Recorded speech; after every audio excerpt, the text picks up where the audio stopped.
As soon as Gu Shuyuan saw the food, he pounced like a starving wild wolf, suddenly springing up from the ground and grabbing the door frame with a death grip. His eyes were filled with flames of anger and hatred. Seeing him looking so terrifying and almost crazed, I couldn't help but feel waves of anxiety in my heart. How could Shen Chushui possibly have as much strength as Gu Shuyuan? Watching as Gu Shuyuan was about to pull the main door open, I broke out in a cold sweat for Shen Chuxu even through the screen. At that moment, the burly man finally came out, but before he could say a word, Gu Shuyuan knocked him to the ground with an iron rod. With a few dull thuds, the burly man instantly became a corpse, while Gu Shuyuan stood beside him, laughing maniacally. His features were twisted like a demon's, and he actually radiated a sense of pride at having driven away an intruder.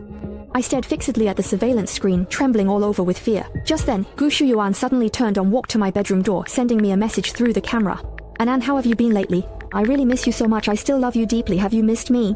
My throat tightened with fear and I couldn't speak. My fingers were shaking so badly that even typing was difficult, but I knew very clearly that I couldn't let him become suspicious. I quickly replied, "I miss you too. My phone hasn't had a signal these days and it's been out of battery for a long time." Gu Shuyuan immediately replied again, "I called mom before and she told me clearly that you weren't home at all. She said you never even went back. Are you deliberately lying to me?"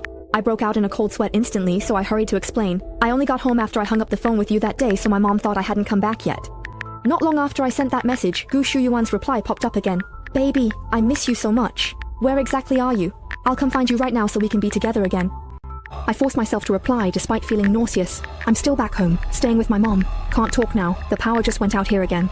I quickly tossed aside my phone and continued staring at the screen. At the same time, Gu Shuyuan was also staring intently at my front door. It seemed he had already vaguely sensed that I was actually hiding inside this apartment.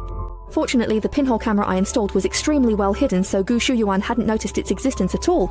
At this moment, what he should be doing most is not searching everywhere for my whereabouts, but dealing with the burly man lying dead on the floor.